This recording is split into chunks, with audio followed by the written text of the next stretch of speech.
Bobby Marshall. It's all right. I'm good. I'm Bobby Marshall, president of RSM Productions. Thank you. I actually started out in 1978 with a band out of Riggs Park called DC Express. Wow. All right, 1978, we did Riggs Bowling Alley. I used to help Chris Bradley and Joe Clark in the promotions. You know, yes, you was out. You was around the corner.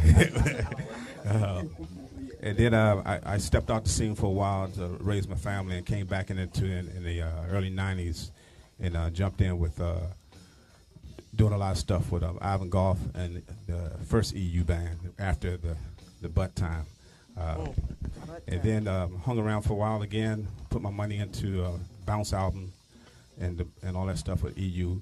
Jumped in. I was the first sound guy with Listen Band, After Hours, band called Influential, all those kind of bands that did the Grown and Sexy. We were probably the ones with the first creation of it, me and Bobby Smoot doing sound. We were the only ones at that time doing the Grown and Sexy sound. And I stayed on the scene. I've been on the scene, y'all. I just built a company. I'm more of a big sound company, small sound company, however you want to see it, but we manage a lot of different churches all over the Washington, D.C. area, Baltimore. And plus some of the controversy pastors, like Jamal Brandt, who just went down to Atlanta. Okay, I've been with him for 11 years. So I got a couple guys in here who work with me, and I probably got 18 other guys outside of it that we trained up and put them out here doing sound. And you can call them any day to work any console, any place. These guys are pretty good. And I respect all these guys. I mean, Al, Googie, my man Mo over there, JB, all these guys. Doug was one of my little kids, come up around there. He followed us around and tagged along. He used to come to hotels with us. We used to do all the PBMC days back in the day just to be there with us. But that was a good place for him to learn because we were out there grinding. And you're right. We're the guys who people don't respect a lot because they don't see what we do to make things happen. The last 5 years we've been doing the parade. People don't see us. They're like, man, the parade just happened, man. That was good. But they don't know that we were out 2 or 3 days prior. We getting generators fixed. We sitting in the cold weather at night getting trucks loaded, padding trucks up, renting trucks, whatever. Whatever the production is, we're the guys on the front line that people don't see, the sound people. We're the guys who have to make it all work regardless. And a lot of us, I mean, I don't want to give you all my full resume of all the people I travel with when I go out, jump out of town, wherever I go. But something one of you guys said earlier, what makes a lot of sense, you got to step out of here as sound people. And that's why I try to give my guys a lot of opportunities. You have to step out of go-go for a while to come back in it because it will help you with everything that you learned in go-go. You take it there and you learn something else and you bring it back. I think what Doug was saying that earlier, you bring all that back and you can help improve the sound. I mean, we know a lot of these bands got a lot of problems trying to do the production, producing, writing, and stuff like that. And I was there. I'm talking about the basement days. You know, Bullock and all of us, we pounded in the basement night after night. Go-go has changed. It doesn't have the same level.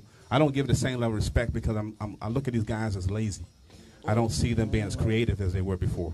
And it does frustrate me because, like you said, Al, I think Doug said it, when we travel with these other artists, when we go out and see these white boys do it and how they work at it and they practice at it, I see dudes on stage creating a song, and then 6 months later, that joint's a hit. I'm like, man, I'm trying to figure out how I get my credit because I was the one who mixed it, but I don't because unfortunately, some things we don't do right in the beginning, but we learn all that. But in go-go, we need, and I know it's hard for us as sound people to do that, and I hear your argument, but it's hard for us to tell these bands what they need to do because all of them think they know it. So people like me will step back. And if you notice, while people don't see me on the scene doing some bands, I won't chase down your band. I'm cool. I'm good. You know, I'll pass on work. Do Dirty had to do EU for me the other night. I'll say, let EU, somebody else do them because I'm fine with that. Because a lot of times when I have a certain level, and Al talked about to a certain level that we all expect when we go to these shows.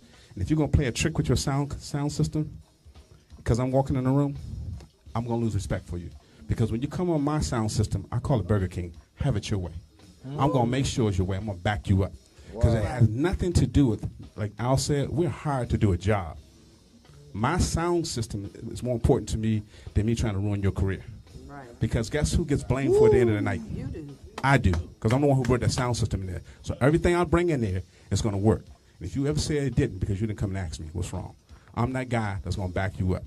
And I think Do Dirty, when we was just at Constitution Hall together, hey, bro, If it's something you don't understand on this console, I'm here with you. I'm not going to let you stand here by yourself. Well, that's what and you're allow this. supposed to do. And that's how we have I to do seen it. dudes like that, but that's my problem. I seen a cat let somebody die up there on the You, board. we don't do that. Couple You should weeks never ago. do that. I'm saying, I said, what is wrong with you? Yeah, what is wrong with I see you? the man up there drowning. Help the man out. Help him out. It's not a funny joke. You know, especially, I'm going to tell y'all another thing, too, in this industry. And you shouldn't do that. Right. It's bad enough, guys, because we all brothers in here. I don't see no white boys in here. I don't give a fuck about them sometime. Okay? If my brother stand out front, he need my help, I'm there for him. Bobby, people ain't heard you because you're on the TV. I'm sorry. Forgive me. My pastors over there, Pastor Jenkins, everybody. Huh? I'm sorry. Forgive me. Forgive me. But forgive me, okay? But we should never do that, y'all, because guess what? It's not enough of us out there working right now. And a lot of times when you go on these big shows like that, I get a little upset when I go out there and I'm out there with some rap groups, and that engineer is a white boy. Like, bro, I look at him funny, like, man, so you couldn't find a brother that could do this? You know, because there are brothers, young brothers. If anybody know me, you'll see most of my guys are young brothers. Like I said, wow. Doug, Jamar, you've been around me. You know those young cats that came up with me at 17, 18 years old. They're grown men now making money at doing this. But the thing is, we, as elders, we got to bring them guys up. But at the same time, what I'm going to do when I go on these places, I will fight for you. I will ask this artist, well, you know, I got a brother over here that can do this, too. I got somebody else over here that can do this. If you want him to go out with you, let him go out with you.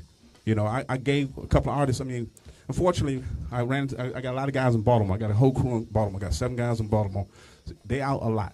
I got a guy out now with a lot of different artists. Misunderstanding with a lady named Lauren Hill. Her production man is Dwayne Baker. He worked for me for 6 years. You know, but the fact is, they learned their craft, they mastered the craft, and we, as an elder, have to support them in their craft. So whatever you need for me to do when you come back home, I got you, because we're going to learn. And if I go to a place, any place, and any guys are running sound, y'all know I'm going to step in and help you. You know, and I'm going to say what we got to do, because these boards are changing. We just had a class at my office a couple weeks ago. If you're not on my, unfortunately, if you're not on my Facebook page, you didn't see it. We were training on the CO5, because I wanted everybody to learn that CO5. I brought 2 consoles in there. I brought the real racks in there. I brought Dante in there. I wanted to teach everybody all that stuff. So whenever I have that next class, I will train. We had a couple of churches that brought in some QE consoles, the 32, which ones I hate. And had a couple guys have problems with it. We brought the console in. We brought the text in. Come on over and learn. Let me teach you how it works. That's what we'll do. So I'm just that cat, man. That's it, man. Bobby. Right. Wow.